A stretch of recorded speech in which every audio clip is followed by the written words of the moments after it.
Voilà, chef. Voilà, chef. On l'a fait. Un moment pour l'éternité. Made it.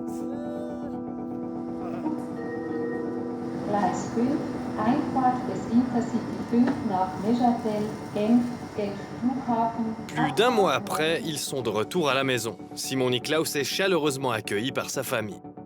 C'est une passion et si je pouvais, je passerais ma vie là-bas à grimper.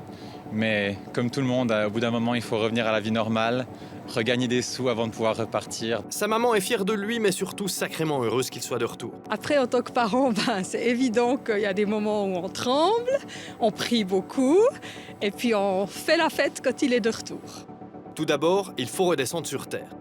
La journée, ça va être principalement des lessives parce que sur les 45 kilos de matériel que j'ai, il y a beaucoup qui sont des habits que j'ai pas nettoyés, que j'ai pas lavés depuis le jour du sommet.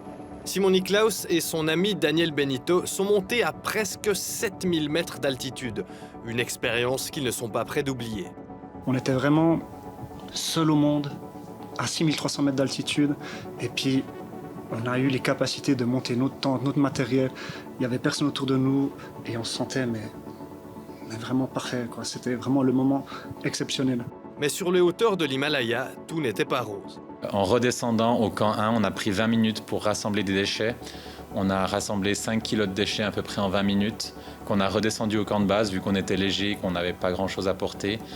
Rien que parce qu'en fait, ça nous énervait trop de voir tout ça qui traînait genre à la vue en fait, et que personne ne ramassait.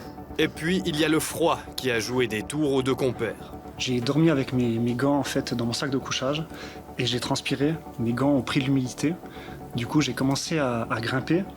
Et avec le froid, parce qu'il faisait moins 24, moins 25, avec le vent, ça faisait moins 32, mes gants ont gelé complètement. Je sentais plus mes doigts, je ne pouvais plus bouger mes doigts, du coup j'ai dû m'arrêter. Pour continuer d'avancer, il a dû changer de gants et opter pour des moufles.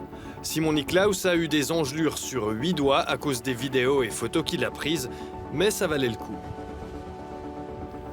J'ai eu 15 minutes tout seul au sommet. Oui, il y a eu pas mal de larmes, on va dire, pendant ces 15 minutes. C'est là aussi que j'ai fait beaucoup de vidéos. C'est là que j'ai eu quelques petits soucis avec mes doigts. Mais c'était un des moments les plus intenses de ma vie. Je suis pas quelqu'un qui pleure facilement, mais là, c'était un des moments les plus émotionnels de ma vie. Pas étonnant que les deux alpinistes visent de nouveaux sommets. Simon prévoit de repartir l'automne prochain et a un objectif en tête, l'ascension des 14 sommets de plus de 8000 mètres d'altitude. Daniel, quant à lui, cherche des défis techniques et compte s'attaquer au légendaire face nord des Alpes. Le drapeau biennois n'a donc pas fini de flotter sur les sommets.